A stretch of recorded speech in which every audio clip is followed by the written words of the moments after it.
The Mountaineers are back at home right before Thanksgiving as they look to make it 3 straight against Elon. I'm Joshua Corman alongside head coach Angel Elderkin. Coach, another tough win on Saturday, another game where your team put together 4 full quarters. Can you really talk about the growth there that they're closing out games?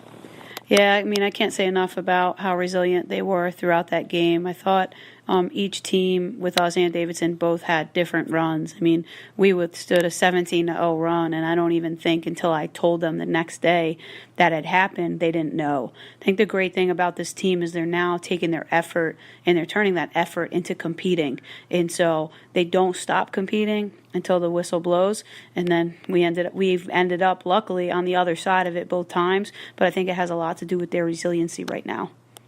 Now, during the last 4 minutes of that game, there was a stretch where the Mountaineers were leading by about 7 or 9 or so, and they had trouble scoring.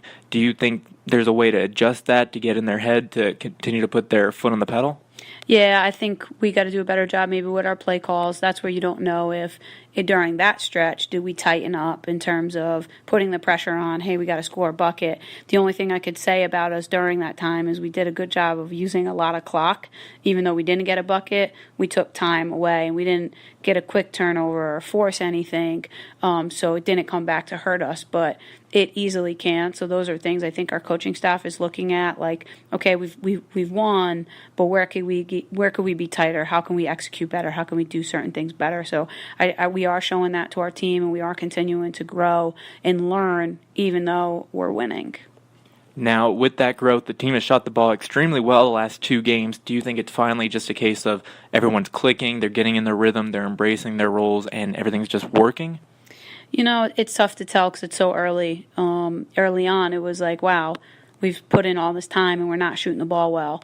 And then we've hit a stretch where we're making some shots now.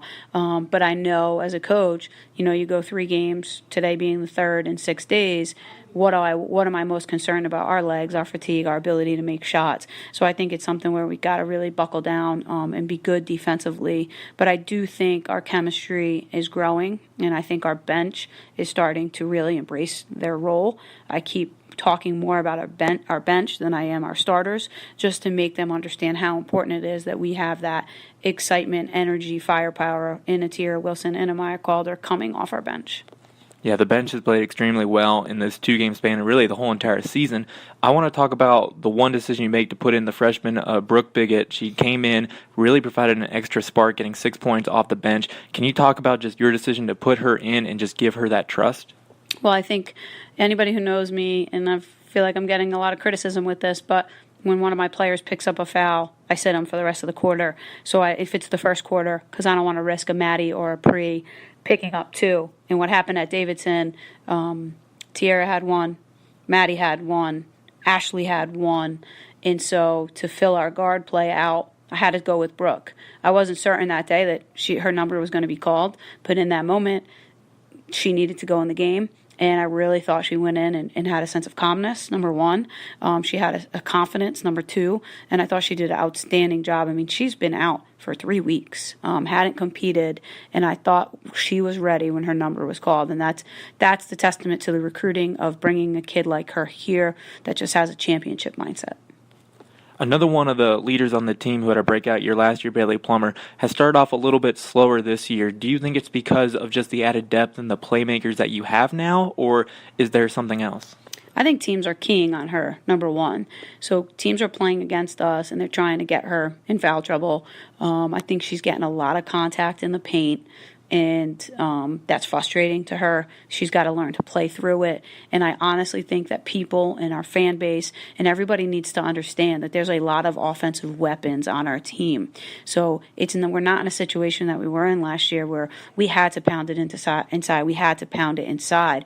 I think you're going to see a team where the ball's going to be distributed, the points are going to be distributed, and on any given night, we're going to go with the hot hand. And so I think our game in so many ways in terms of what she brings on the defensive side of the ball and her board play, that it's not just points that we're looking for from her this season. What is really the key area of focus tonight against Elon? Obviously, the team has done a great job at free throws. Turnovers are still an issue. Their shooting is better, but is there one area that you're really looking at tonight to try and get a win? Defense. I'm really, I told our players you score 81 points at Davidson, it shouldn't be a question. You should win the game. But unfortunately, we didn't lock down and defend. We missed a lot of assignments, and we allowed them to make a lot of shots. And if you look at the points that we're allowing right now, and I know you play a UAB and you play a Georgia Tech, so people are like, well, it could be a little bit skewed. But in my mind, I still look at it. And we're giving up 73 points a game. And that number, our goal, our defensive goal in our locker room and our board is 60 points. And we've yet to be able to keep a team under 60 points. And, Elon's coming in here tonight averaging 75 points per game. You mentioned before last game against Davidson you wanted your team to display a hunger to win more games. Did you see that against Davidson, and have you seen that this week going into this third game? Yes, I have to say that I haven't felt as a coach where, okay, we've won 2 games, let's be happy, let's be complacent. I think our staff, I didn't give them off on Sunday, and I told them, we're not mature enough to take that day off. We have to come in, we've got to do our shots, we got to do our film work, and we got to stay with our process. I don't care right now about the winning as much as I care about us getting better.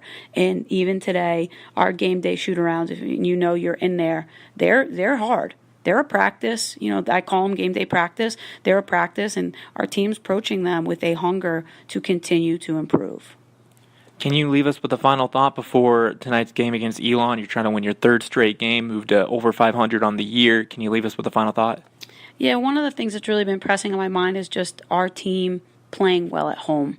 When I went back and I looked at last year, I was disappointed in how many games we were unable to win in our home.